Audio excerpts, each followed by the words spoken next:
राष्ट्रीय राजधानी दिल्ली इस समय भीषण गर्मी की चपेट में है। आलम यह है कि चिलचिलाती धूप और अधिकांश इलाकों में चली लू के बीच रविवार इस सीजन का सबसे गर्म दिन रहा। कुछ जगहों पर भीषण लू देखी गई। मुंगेशपुर में सर्वाधिक 48.3 डिग्री सेल्सियस तापमान दर्ज किया गया। मौसम विभाग ने अगले 4 दिन तक गर्मी और भीषण लू चलने का रेड अलर्ट जारी किया है। पूर्वानुमान है कि इस दौरान अधिकतम तापमान 45 से 46 डिग्री सेल्सियस तक रह सकता है। हवा की रफ्तार 40 किलोमीटर प्रति घंटे तक रह सकती है। माह के अंतिम दिन यानी कि 31 मई को हल्की बारिश की संभावना भी जताई गई है। रविवार को सुबह से दिल्ली में आग उगलते सूरज ने हाल बेहाल करना शुरू कर दिया था। 9-10 बजे तक धूप काफी तेज हो गई थी और 11 बजे के बाद तो घर से बाहर निकलना ही मुश्किल हो गया था।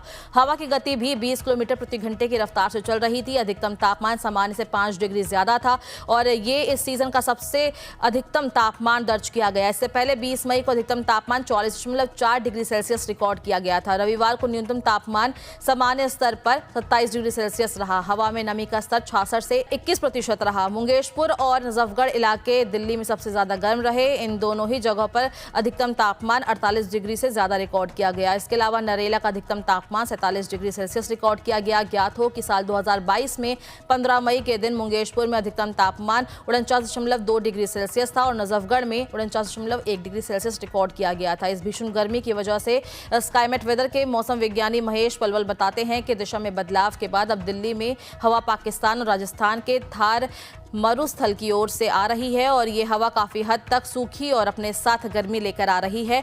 एक दिन पहले तक हवा की दिशा पूर्वी होने के चलते नमी की मात्रा बढ़ी थी। इसी से लोगों को उमस का सामना करना पड़ा था। अब उमस से तो राहत मिली है, लेकिन सूखी हवा की तपिश परेशान कर रही है। मौसम विभाग ने दिल्ली में 31 मई को मौसम बदलने और हल्की बारिश या बूंदाबांदी की संभावना यहाँ पर व्यक्त की है। इस दौरान 20 से 30 किलोमीटर प्रति घंटे की रफ्तार से हवा भी चलने का अनुमान जताया गया है। इस दौरान आसमान में आंशिक रूप से बादल छाए रहेंगे। मौसम विभाग ने 1 जून से तापमान में थोड़ी कमी आने की संभावना व्यक्त की है। केंद्रीय प्रदूषण नियंत्रण बोर्ड के मुताबिक रविवार को दिल्ली का AQI 190 रहा था। इस स्तर की हवा को मध्यम श्रेणी में रखा जाता है। अगले 2 दिनों के दौरान AQI का स्तर इसी के आसपास रहने की भी संभावना व्यक्त की गई है।